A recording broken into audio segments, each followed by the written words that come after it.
Hello, good morning, good afternoon, good evening for everyone. Welcome on our webinar that will talk about how to keep your network secure and running for home office users.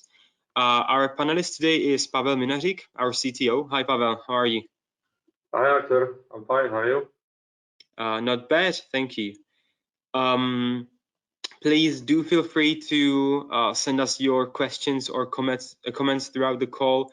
Or the session. You may use the chat or question tabs for this purpose. We will try to answer all your questions whenever possible during the session and also at the end. And without further ado, let's begin. It's not really the easiest thing for me to start off topic like this because we are in the situation that we are at that I don't have to remind us of. And we as a company actually went through what many of you have been through. We've sent all of our employees home, as you can tell by our backgrounds, and that was to protect their health. Now, there were many things that have changed in terms of our network infrastructure, and while we were dealing with these issues, we actually observed a couple of things that we wanted to share with you today. First of all, let me say that home office is not a new thing. It's a long-term trend that has recently escalated. But here are some statistics. By 2030, the demand will rise by 30% due to younger people joining the workforce. But we also see that 971 of organization at least survey in this report already have established home offices as a common thing. So it's nothing really new, but obviously things are escalating now. So what are the changes? What is changing in the recent days? We see that there are new policies that have been very quickly created and raised. Obviously, we have no business trips, depending on the country, but in majority of the countries, the situation is the same. We have no meetings with external people in person, at least. We obviously do over video conferencing, and we have increased number of home office users. In our case, it is actually entire company that now is working from home office, at least as we speak of headquarters. And what are the impacts? Obviously, more audio video communication, much more utilization of different cloud services that we use. Higher load on internet uplink, depending on whether you use VPN or not, and definitely more VPN traffic and more utilization of VPN. And as I mentioned, we were going through some of these changes ourselves, and Pavel has created a few screenshots of our own environment, and he's going to share with you how numbers and statistics look like in our case. But we have come up and created a set of about 12 recommendations for all companies that are struggling with higher bandwidth utilization, VPN utilization, etc.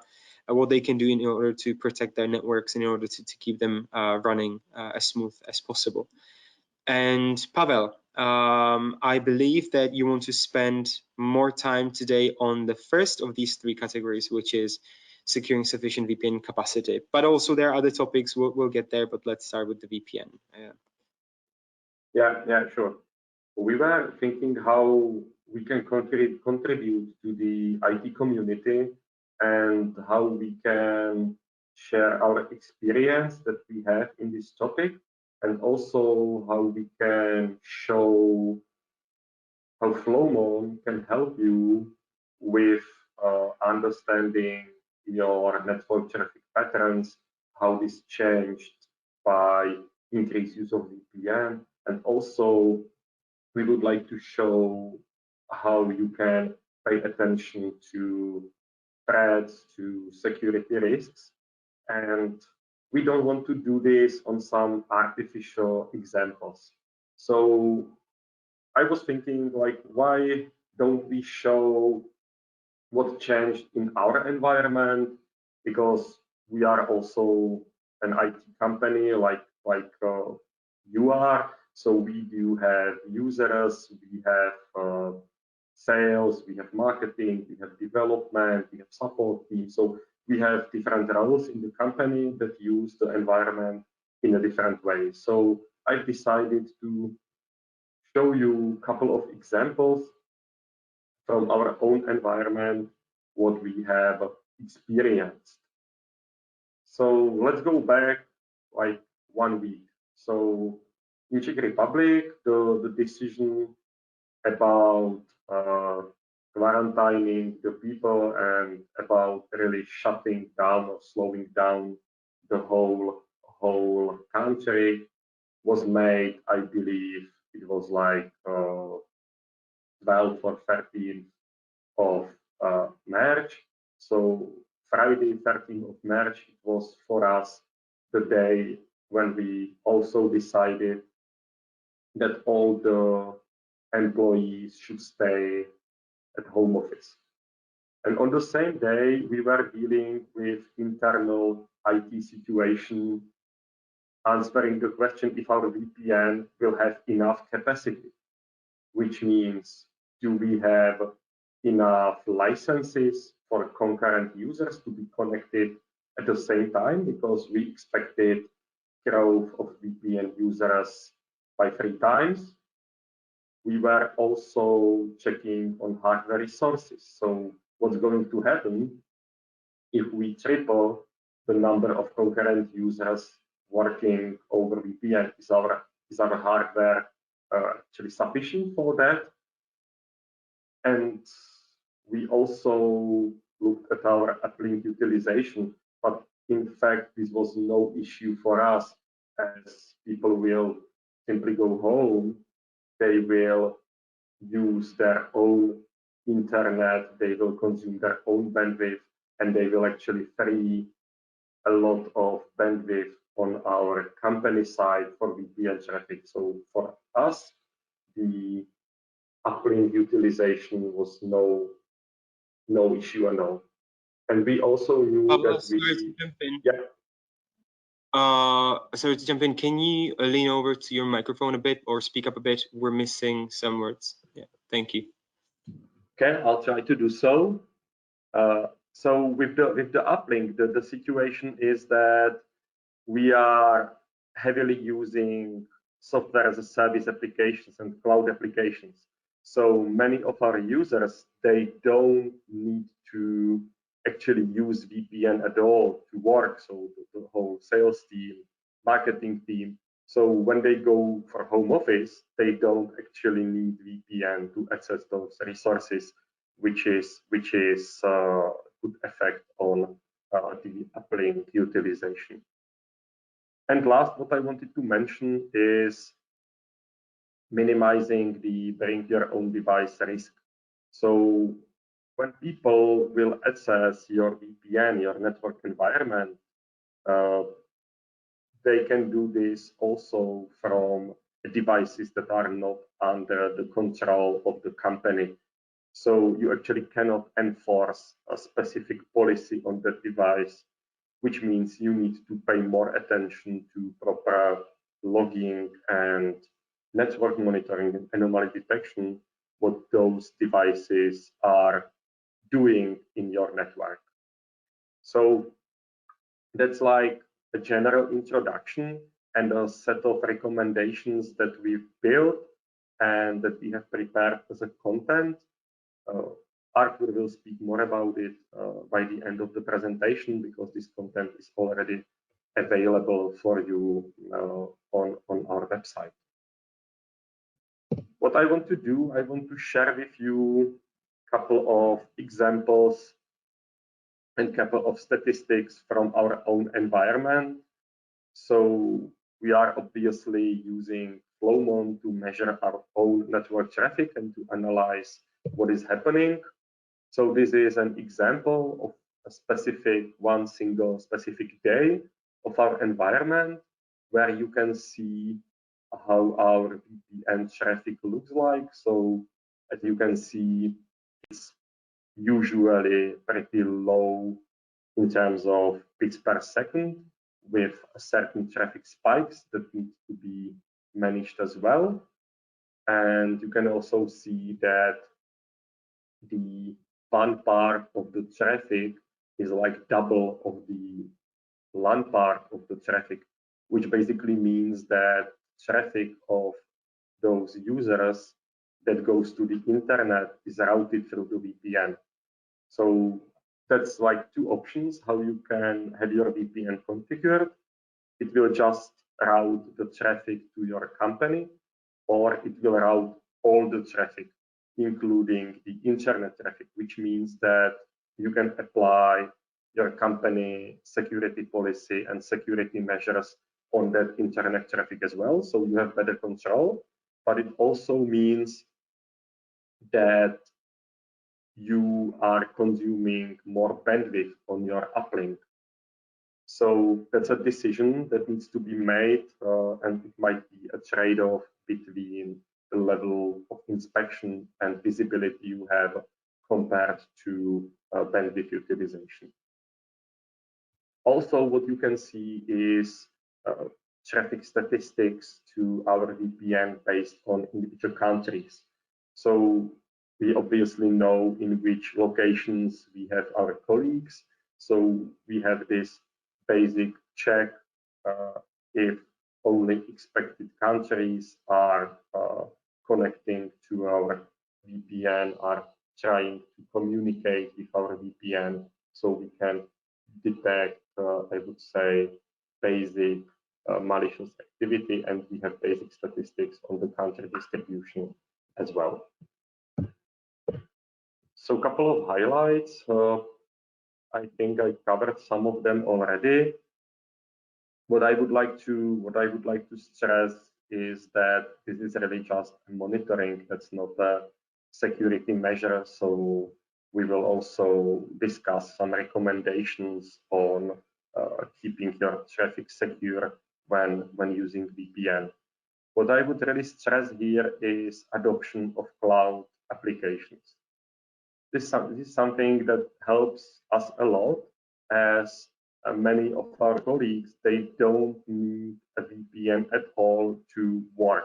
So for many people, we just provide, here you go with a laptop, fresh Windows 10 installation with a configuration that we want to have there, with a basic set of applications like Microsoft Office if they need for their job, and that's it. Then they just log to a cloud solution that we use, and they have access to all the emails, data, CRM system, everything. So that's really something which enables us to have our IT, I would say, in a lightweight mode or in a lightweight approach, and we don't need to equip all our users with VPN access. Pavle, if I may, I have a question here from Jason, and he's asking how to solve flow double counting in Flowmon solution. And I believe this is related to the first screenshot that you showed, and numbers that may be, and volumes measured that may be affected with a duplicate flow record. So how can we solve this? There is a question if it's really duplicate flow records, so then the measurement would not be right, or if it's really a double traffic because of the use of a VPN and because of routing the internet traffic through VPN. So in that case, it's not double counted flows, it's really the traffic is there really twice. Once as it goes from the user to your company, and second from your company to the internet. So this needs to be distinguished. If we are talking about a configuration issue that we are measuring double traffic, or if there is really a double of the network traffic in the network. And obviously, in first case, it's difficult to answer that without understanding the specific situation, specific configuration. What I would try to, of course, avoid is mirroring the traffic in a way that I have duplicates going to probes. And if this is not possible, we actually have a pretty new feature that's coming in Flowmon 11 and Flowmon 11.1 that can be used, which is a packet deduplication. So probe will have the option to deduplicate packets. On the collector side, it's a matter of how you configure the profiles. So I believe that there is a way how to configure profiles to avoid duplicate traffic. And if not just Jason, but if anybody needs help with this, I suggest to contact our support team, and my technical colleagues can look with you on your specific configuration and can help to figure out how to avoid these duplicates. Thank you, Pavel. And one more question from Miloslav, whether we can actually monitor the structure of the traffic on the VPN to see what types and kinds of communications are in there. And he's specifically talking about some problems with firewall and blacklisting some traffic and some not. So being able to actually see what kind of traffic is in there. That's tricky, because we from the home user side to the VPN concentrated to the firewall to the device that is terminating the VPN, we can only see a single session that's established between the user and your firewall or VPN concentrator, because the traffic is encrypted and probe is not going to see inside. But then when the traffic is decapsulated by the firewall or VPN concentrator from the VPN tunnel itself, it is possible to measure what is inside. Of course, this depends on the capabilities of the firewall, if it can pass the traffic to the probe, if it can generate the flow data. And then what you can monitor in detail, and what I'm going to show you in the next screenshots, is monitoring of that VPN traffic in your internal environment, because then the traffic goes unencrypted or goes unpacked from the VPN tunnel and is identified with some internal IP address that is assigned to the user. So then you can track all the traffic of that specific user that's accessing your environment through VPN in your internal network.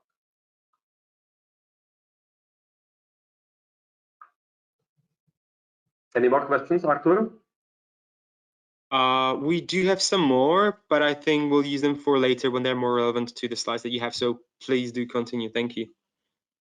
Okay, so next example, what I have here is again real from our own environment. So it's no demonstration, and it looks like a security incident. So what we see now is a device in the internal network that is exposing a behavior of a malware infected device or of an attacker in the network that's trying to get an unauthorized access to a specific server in our environment. So with Flowmon ADS, you have all the details about the device, so you understand the IP address, MAC address, user identity, and so on. So you can identify the individual device, and you can also identify and track the VPN traffic that's related to the device. So I hide some IP addresses on purpose, but in general, what we understand is a related VPN traffic where we have a specific user who is working with that device on a Windows remote desktop protocol. So he's basically logged to that device in the network and is working on that device through VPN. So this really looks like something you would like to be reminded of, or you would like to have this event detected and reported. So we took this as an incident and we did our internal investigation. We have confirmed that it's not a security incident, but it's an operational issue, because we have found on that workstation in our network that there is some messed up code repository client that somehow lost this configuration, and it was exposing to the network very same behavior as a malware infected device or malicious device in your network would do. So on this scenario, I tried to demonstrate how you can use Flowmon to detect potentially malicious activities in your network, how you can understand the relevant network traffic context around the device. And of course, sometimes you need to go further, you need to check the device, you need to check some logs. You will not solve completely everything from the network logs itself, but you will get the detection, you will be pointed to a potential incident that you have in your environment, and you can take it from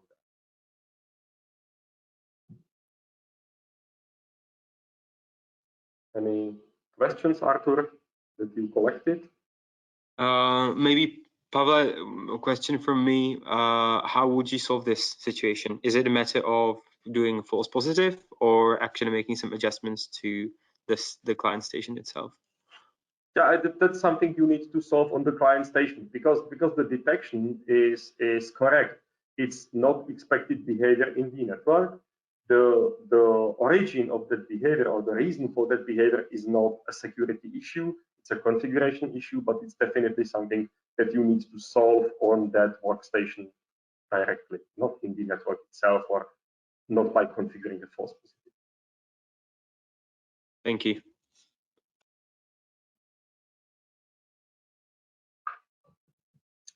Okay, so if there are no specific questions, I think we can continue with performance monitoring. I understand that in this current specific situation, performance is not of top importance. It's a very, I would say, unexpected situation that you have the whole company working over VPN, so you can excuse some delays and some performance degradation because at least everybody is working. But anyway, we also keep track on the network performance during these days to make sure that everything is working properly. So what you can see at the moment is our regular users who are connected to VPN, and then they are using remote desktop to go to their workstations and then continue their regular work in the company environment. And this statistics shows average round trip time, which means the network delay, which means time needed for the packet to go over the network. And we can now make sure that there are no bottlenecks, there are no issues on the VPN side. Pavel, there was actually one question that I was saving for now, and there was how to monitor SaaS applications and whether the same that you just presented can be done for SaaS applications. Yeah, that's difficult because you can monitor SaaS applications with Flowmon from the perspective of the network where you have deployed Flowmon Pro. So let's say you have your company headquarters, you have 100 users there, and they are using, for example, Salesforce. So it's not a problem to check what kind of experience level they have. You understand network round trip time, you understand application server response time, so you distinguish between network delay, you distinguish between application delay, you measure retransmissions, so you know like packet loss and delay caused by that in your environment. But when your users move to home office, that's lost. This kind of capability is lost because you don't track that specific traffic any longer. So for a user sitting at the home office, going directly to the cloud application, you have lost the visibility and you lost the capability to measure what kind of performance he is experiencing. That's true, and it's nothing you can do about it. I mean, unless with like traffic monitoring approach using probes or using flow data from your environment. Does it make sense, Arthur? Does it answer your question, even if it's not a positive answer? Well, hopefully it does. Hopefully it does to the person who raised it, but to me it makes sense. Thank you. What you can do as an alternative is to move to some kind of active monitoring, active testing. So in our product portfolio, we have a module called Flowmon APM Transaction Generator. And that's something that you can use to simulate a user behavior. You can define a scenario, and then Flowmon Probe or Collector or whatever Flowmon device with that module will take that scenario, and every, let's say, 5 minutes, it will go through that scenario, so it can log to that cloud application, perform some actions, and it will measure the response time. Of course, it will measure the availability. It will also measure what kind of response was provided, if there are no errors, if it matches the scenario. So this way, you can actively monitor the performance and availability of software as a service application. But obviously, this is synthetic monitoring. This is not a real user experience from the perspective of each and individual user in your environment. But of course, it's better than to have nothing.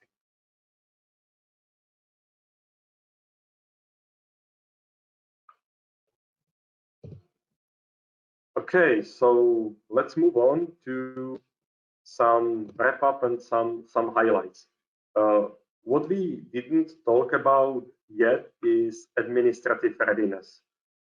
During last week, I had a couple of talks with our customers, with some of my colleagues from other companies, and we have seen a pattern of companies who are used to home office, who are used to remote work, and companies for which this was completely new experience. So they have users without VPN credentials assigned, users that were not trained to VPN, even users that don't have laptops to be mobile. So I've seen a couple of companies that were not administratively ready to this situation at all, and it was for them and for their IT departments very, very, very painful.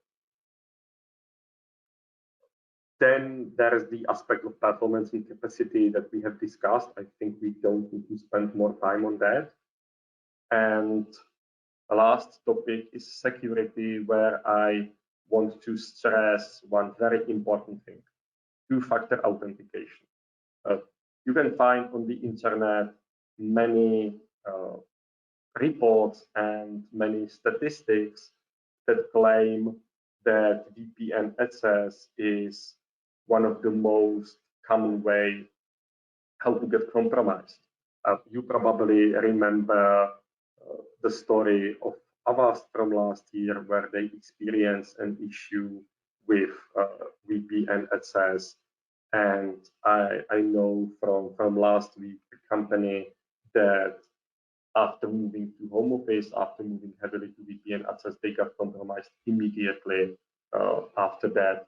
So really, two-factor authentication for VPN access is something that you have to deploy, no discussion about it. Plus, of course, if you can route the internet traffic through VPN to apply security controls, it makes sense, let's do it. And of course, pay attention to the network traffic from the VPN, make sure that you monitor it, that you detect anomalies, and also collect logs from VPN, store them into log management for, you might need to analyze them in a week or two, what happened, that user was connected, was not connected, when it happened. So these logs are very useful as well. Thank you, Pavel. Can you please lean over the microphone again, please?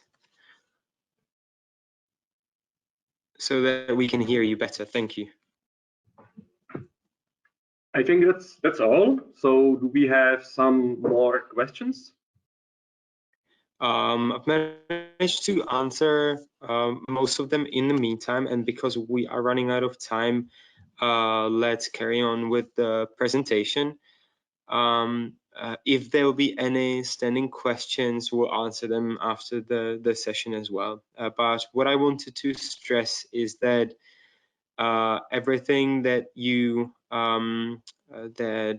we faced when we were dealing with migration of all of our users to home office has actually been written down by Pavel in this article that you can read on our blog. So feel free to go ahead and have a look. We will also send you a recording of this webinar, so you can listen to it again, and we'll send it to both attendees and absentees.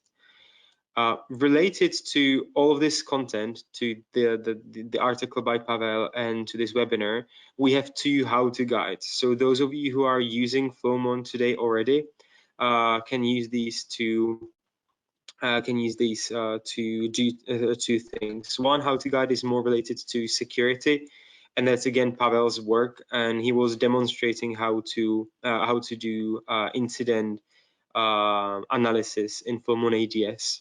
And one is more related to the bandwidth utilization monitoring and performance management part, which is a step-by-step guide to tackle the bandwidth utilization and VPN utilization problems, and how to analyze them in Flowmon. With that, thank you very much for all your questions, for your attendance today, for your time. We hope you and your families can stay safe, and hope to see you soon on one of our sessions. Thank you, Pavel. Thank you, everyone. Thank you. Thank you for joining. Goodbye. Bye-bye.